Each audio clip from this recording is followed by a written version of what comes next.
How to not be a pygmisha and a masculine woman. How to know if you're being a pygmisha. And how you need to stop being a pygmisha and a masculine woman. Good morning. It's Thursday. It's your Thursday, my Friday, because I'll go to work tomorrow because tomorrow's Juneteenth, girl. We get Juneteenth tomorrow, so I'm not going to work. I'm so excited. I love you and I miss you guys. I know a few of you have been emailing me. Oh my God, Jess, what is going on with your content? Girl, I have a book at the editor and I'm reviewing one book so y'all could get it. So I have been busy, and when y'all don't see me, you just know Janice is reviewing a book or something, on vacation or something. So I thank you for your love and support. We're going to talk about being a pick this morning. 10 Years a Girlfriend is a good book to get if you feel like you're being a pick and of course, one of the three types of guys you might meet. This video is dedicated to Stacy. Shout out to Stacy. Stacy emailed me. She said, Janice, I realized that not only have I been a pick but I've also being a masculine woman. And then she goes on and she was telling me all the things she is doing to make her boyfriend of 5 years marry her. Listen, ladies, anything you have to do to make a man marry you, he's not the one for you. You are being a pygmisha. We don't wash, cook, clean. We don't sex. We don't have babies. We do not watch his dog, his house, or his kids that he had with all his baby mamas. When you are doing things to make him choose you, and make him want you other than being your beautiful self, your beautiful feminine self, then you are being a pick me. It's like, here you go, pick me, pick me. You are also being masculine, ladies, when you lead with, I have 3 degrees, I have 6 jobs, I got 6 cars, 3 houses, $250,000 in the bank. Well, Janice, what do you mean? Shouldn't he be happy that I have my degree in my house and all of that? A Dusty would be happy. You know, like Gil would be happy. See, a feminine woman, ladies, we do not lead with what we have, because if we want to attract a masculine man who provides, protect, profess, he doesn't need us for our degrees, our house, our cars, and our money. Should we go get our degrees? Absolutely, okay? Because you got to take care of yourself until you meet your husband, depending on what you want. You might want to be a 50-50 woman. I don't recommend that because I believe a wife should be provided for and protected. However, I do realize a lot of women has been through a lot of things. You might have been divorced, and you might have been abused emotionally or financially in your last marriage or relationship, and so the new marriage, you like, girl, please, I'm not gonna give that much manpower over me. Okay, so it all depends on what you want.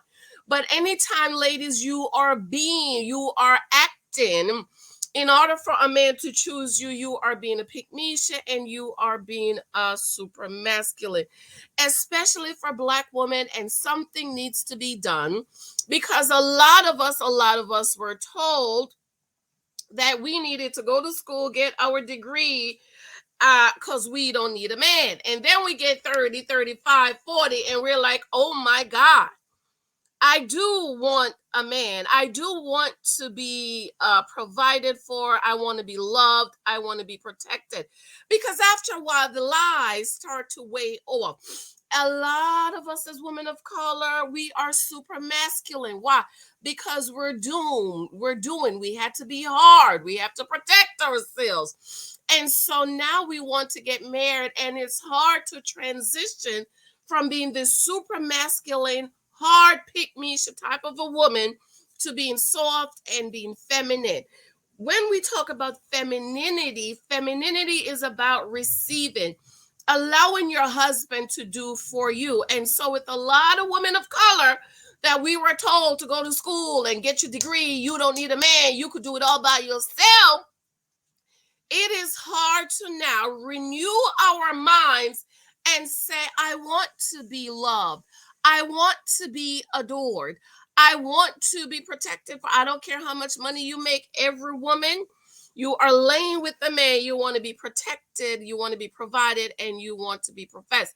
And so now we have to go through this process of renewing our minds. How do we renew our minds? In Christ I Am is an excellent book for you to renew your mind from being a pygmisha and a masculine woman. Why? Because wives are pictures of the church. And what did Christ do for the church? What did God do for the world? John 3:16 says, for God so what? Loved the world that he did what? So love is an action word. For God so loved the world that he gave his only begotten son, that whosoever believes in him should not perish but have everlasting lives. Romans 10:9. If you will confess with your mouth the Lord Jesus Christ and believe in your heart that God raised him from the dead, you shall be saved. So that means in order for you to get this, you need to get this over here. So ladies, you can begin to renew your mind about not being a pygmisha and not being a masculine woman by seeing yourself like the church and seeing the man you date to marry like Christ. Christ, the man, is the one that should be doing all the actions. And all you are supposed to do is to do what? Is to receive what he's done for you. So who are you, ladies? You are a gift. You know, people talk about trophy wife, and I'm like, I'm gonna write a book on it. Trophy wife came directly from the Bible. Every time God talk about a woman, is oh, she's a virtuous woman. Her price is far above rubies. A wife is a crown to her husband. Listen to all the jewelry and the gold and the diamonds and the rubies that God talk about when referring to women and wives in the church, in the Bible. So you need to see yourself like the church. The church is going through the same thing that a lot of women are going through, because the church is what? The church is doing. The church is doing good works to be saved versus realizing that you are saved by no work of your hand. Everything you've done to obtain righteousness is, like the book of Jeremiah says, filthy rags. What are filthy rags?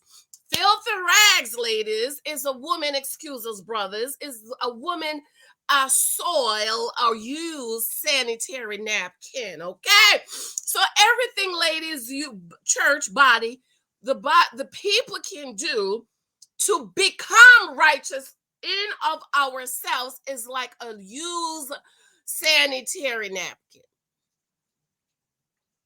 Ladies, everything you can do to make this man love you, want you, and marry you is like a used sanitary napkin. So you're washing in hopes, 10 years a girlfriend. You're washing, you're cooking, you're sexing, you're having babies. You bought a house, you filled out the job application for him. You went down to the job, you fight the baby mama for him. You work 10 jobs for him. He is never going to see you as the virtuous woman, like Christ sees the church, like a woman he should lay his life. He's never going to see you like that. And there's absolutely nothing you can do to make a man value you who doesn't value you. This is why, ladies, we have to stop running, jumping over broomsticks for a man to choose us, because we might not be what he wants. And like us, ladies, we are to be vague when a man asks us what we want. Men are also very vague about what they want. I told y'all about my husband. Okay. He said, I like smart women. You didn't have to be like Condoleezza, but you at least got to be a Michelle. So if he met you and you was an idiot, you was a dum-dum, you was a foolisha, guess what? He ain't got no interest in you, girl. And then he said, you gotta be sexy like Janet. Most women are sexy. But sexy also is dependent on a man. Okay? Because these big old BBLs, a lot of women are doing. Some men, these quote unquote high value men that you want, they don't want that. And I know y'all gonna say six figures. High value man is not about money only. It's like a pizza, it's just a slice. So he wanted a smart woman, a sexy woman, and then he said you must be good with a home and kids like Mary Poppins.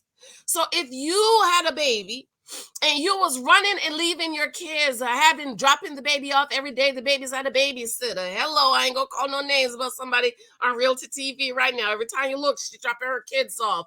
I pray to, and you spending days at his house while your kids is at the babysitter. You're leaving your kids with this kids and going on girls trip and nights out.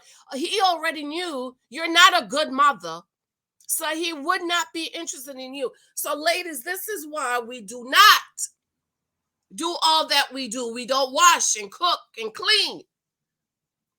My husband said, I don't care for somebody that can cook. I can cook for myself. As far as cleaning, I get somebody to clean my house. See, we're doing because we think those are the things that they want to see, not knowing that they don't even care about that.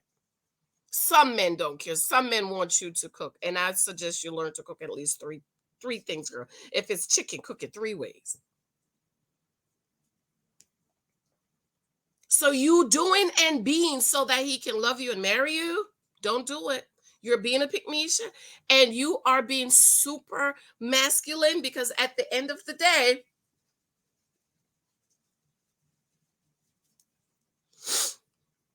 he might just be looking for somebody that can wash, cook, clean, and keep his kids for him while he's running around with the boys. And in this book, I also talk about Mr. Nurse and Purse. You ladies that want to lead, you want to lead with your accomplishments. Masculine men don't care about that. They don't care about your degrees. Should you go get your degrees? Yes. Should you go get a job? Yes. Until you get married, you got to take care of yourself. Should you buy your house? Absolutely. Should you buy your car? Absolutely. The problem is, ladies, when you meet the men, do not lead with that. Pookies, Rares, and Tyrones need your money, your house, your cars, and all that. Masculine men who are looking for virtuous and feminine women don't care about all of that. They care about your femininity. They care about your softness. They care about your ability to submit. Though we do not submit to boyfriends, but they can tell: are you easy to talk to? Are you cooperative? Are you nice? Are you gracious? After 9 years of marriage, my husband still talks about how nice and gracious I was when I met him. He bought us, me and my girlfriend, cranberry juice, and I said thank you. And he, to this day, he said, "Oh my God, you said thank you." And I'm like, "Well, what do you mean? Isn't that what people do when they get somebody do something nice? Say thank you." He said, "No, I bought women drinks that did not a thank you." So you're pretty, you got eyelashes on, you got your wig on, your makeup is laid, but you don't have a gracious spirit. You're not sweet. You're not kind. You're mean to the waiter. All of those things they're looking at.